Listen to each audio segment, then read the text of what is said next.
बच्चों, आज हम जिस विषय पर चर्चा कर रहे हैं वो है तानपुरे का वर्णन। देखिए, अगर हम ऐतिहासिक दृष्टि से देखें तो हम देखते हैं कि प्राचीन भग्नावशेषों, मंदिरों में जो हमें खुदे हुए चित्र मिलते हैं, तो हमारे प्राचीन धर्म, हमारे ग्रंथों में, संगीत के ग्रंथों में हमें विभिन्न प्रकार के वाद्यों का उल्लेख हमें प्राप्त होता है। इसका अभिप्राय यह है कि वाद्यों का इतिहास भी बहुत ही प्राचीन है और जिस तरह से गायन का विकास होता रहा, गायक, उसी तरह से वाद्य जो है, वाद्य संगीत भी जो था, उसने भी अपने को विकसित किया। तो हमें मुख्यतः वाद्यों में 4 प्रकार की श्रेणियाँ मिलती हैं, यानी उसके 4 वर्गीकरण मिलते हैं। पहले वाद्य होता है तत्वाद्य, दूसरा सुषिर वाद्य, तीसरा घन वाद्य और चौथा अवनद्य वाद्य।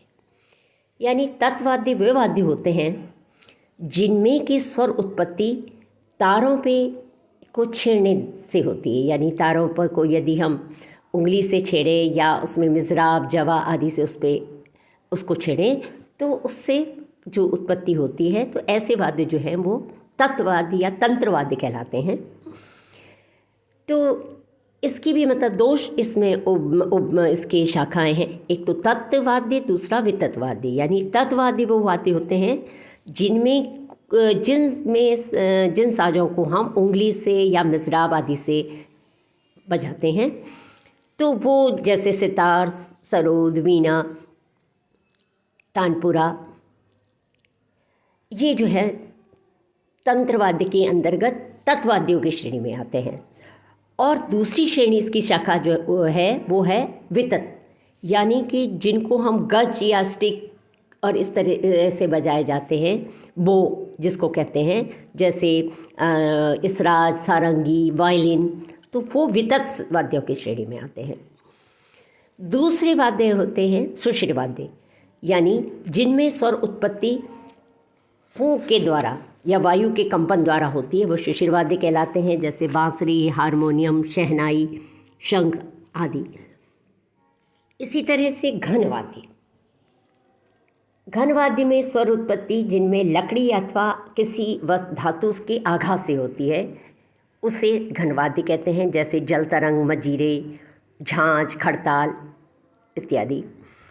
चौथी श्रेणी है अवनद्य वाद्य। ये वो वाद्य होते हैं जिनमें कि चमड़ा मड़ा होता है और या खाल मणि होती है, उसके ऊपर आघात करने से ध्वनि उत्पन्न होती है। तो अभी तक जो ऊपर की जो ये तीनों वाद्यों की श्रेणी है, ये तो स्वर वाद्य कहलाते हैं क्योंकि ये स्वर देने के काम आते हैं, स्वर प्रमुख वाद्य हैं। लेकिन अवनद्य वाद्य जो हैं ये ताल देने के काम में आते हैं। इनको जैसे पखावज, तबला, ढोलक, डमरू, नगाड़ा आदि ये श्रेणी में आते हैं। तो अब ये यहाँ इन वाद्यों का जिक्र करने का मतलब इसलिए किया कि आपको ये पता चले कि तानपुरा जो है वो किस वाद्य की श्रेणी में आता है। यानी ये तानपुरा जो है वो हमारे तंत्र वाद्यों या तत्वाद्यों की श्रेणी में इसको लिया जाता है। और भारतीय संगीत में हम देखें, तानपुरे का एक महत्वपूर्ण स्थान है। खास करके गायन के लिए इसका जो स्वर होता है वो बेहद ही मधुर एवं गायन के लिए एक उपयुक्त वातावरण की सृष्टि करने में ये बहुत सहायक होता है। और तानपुरा जो है जब का जो प्रयोग होता है वो गायन एवं वाद्य संगीत के साथ भी स्वर देने के काम में आता है। और तानपुरा यदि सुर में मिला हो तो वो बहुत ही एक इतने संगीतमय वातावरण की सृष्टि करता है कि स्वयं ही व्यक्ति को गाने की इच्छा होती है। तो इसलिए जो है तानपुरे का अपने बहुत ही अपना जो है अत्यधिक जो है तानपुरे का महत्व है। तानपुरे के मुख्यतः जो अंग हैं, हम देखेंगे कि उसमें मुख्य जो एक अंग, उसके 2 भागों में उसको बांटेंगे कि एक तो है तुम्बा और एक ऊपर है लकड़ी का जो पूरा भाग होता है, उसको कहते हैं डांड। यानी तुम्बा जो है वो कद्दू के बना हुआ गोल आकृति का होता है और ये डांड के नीचे के भाग से जुड़ा होता है। और इसी में क्योंकि ये खोखला होता है अंदर से, इसीलिए इसमें गूंज जो है उत्पन्न होती है। इसी तुम्बे के ऊपर लकड़ी का एक पतली जो है भाग को काट करके जो है उसके ऊपर ढका जाता है, तो ये इस खोखले भाग को, तो उसको जो है तबली कहा जाता है। इस तबली के ऊपर जो है हम देखेंगे कि सफ़ेद रंग के एक चौकी सी रखी रहती है, जिसको घुड़च अथवा कहा जाता है, या ब्रिज, इंग्लिश में ब्रिज कहते हैं। ब्रिज जो है तबली के ऊपर स्थित होती है, और जिसके ऊपर ये चारों तार जो है रखे जाते हैं, और ये लकड़ी या हड्डी की बनी हुई और सींग की बनी हुई होती है। इसी तरह से जो है जो कील, इसे मतलब एक भाग होता है तानपुरे में, जो सबसे नीचे का एक हिस्सा होता है, वहाँ पर उसे कील या लंगोट, मतलब लंगोट मुख्य नाम से इसको जानते हैं, उसको कील भी कहते हैं। ये तुम्बे के जो है नीचे भाग में तार बांधने के लिए एक कील या तिकोनी पट्टी सी होती है। अच्छा, डांड और तुम्बा ये जिस स्थान पर मिलते हैं, ये स्थान जो है गुलू कहलाता है। अच्छा, डांड जैसे मैंने पहले बताया आपको कि ये तानपुरे के ऊपर का भाग है, जो एक लंबी और पोली लकड़ी का बना होता है, और इसका नीचे का भाग तुम्बे से जोड़ दिया जाता है, और वो जो जहाँ जुड़ता है वो स्थान आपको बताया कि वो उसे गुलू कहते हैं। अच्छा, ऊपर के भाग में हम देखते हैं कि कुछ 4 खूंटियाँ होती हैं। ये मुख्यतः 4 तारों के लिए होती हैं। तानपुरे में प्राय जो है वो 4 तार का जो है तानपुरा अधिक प्रचलित है, लेकिन 5 तारों का भी तानपुरा होता है, और बहुत अच्छे अच्छे कलाकार जो हैं उनके पास 6 स्ट्रिंग यानी 6 तारों का तानपुरा भी होता है। तो ये उसके लिए हम देखते हैं कि तानपुरे के चारों जब तार जो हैं वो कील से घुड़च यानी ब्रिज के ऊपर से होते हुए ऊपर की ओर जाते हैं डांड की ओर, तो ऊपर की ओर सर्वप्रथम हाथी दांत की एक पट्टी सी होती है, जिस पर ये उसके अंदर से तार पुनः ऊपर की ओर, मतलब उसके अंदर से होता हुआ ये जाता है तार, तो वो कहलाता है तार गहन। क्योंकि उसके जो उसमें छोटे छिद्र होते हैं, उनके छिद्रों से तार गुजरकर आगे जाके वो खूंटियों में बन जाता है। और ये खूंटियाँ तारों के अकॉर्डिंग होती हैं। अगर 4 तार का तानपुरा है तो 4 खूंटियाँ होंगी, 5 तार का है तो 5, 6 होंगी तो 6। तो इस प्रकार जो है ये इनमें होती हैं। अच्छा, पीछे जो है तुम्बे के ऊपर लकड़ी के ऊपर कुछ नक्काशी या काम किया होता है, जो कि श्रृंगार के लिए होता है, उसको पत्तियाँ बोलते हैं।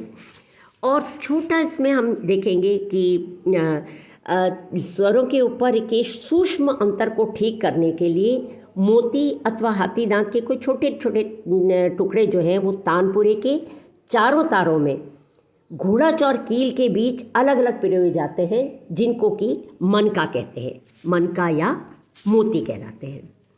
तो इस प्रकार से ये तानपुरे के विविध जो है अंग है। अब तानपुरा जो है इसको मिलाने की विधि ये रहती है कि तानपुरे के जो जैसा मैंने आपको पहले बताया कि मुख्यतः जो तानपुरा ज़्यादा जो चलता है वो है 4 तारों वाला तानपुरा। तो उसका नियम यह है कि तो तानपुरे का जो पहला तार होता है उसको मंद सप्तक के पंचम में उसे मिलाया जाता है। लेकिन जिन रागों में पंचम का प्रयोग नहीं होता, जैसे मालकोस, तो ऐसे रागों में वो जो है इसको शुद्ध मध्यम में मिलाया जाता है।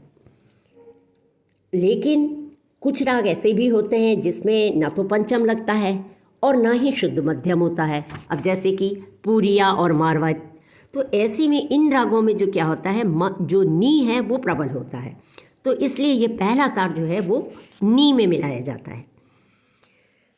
तो तानपुरे के दूसरे और जो तीसरे तार होते हैं ये हमेशा सप्तक के मध्य सप्तक के सा से मिलाए जाते हैं।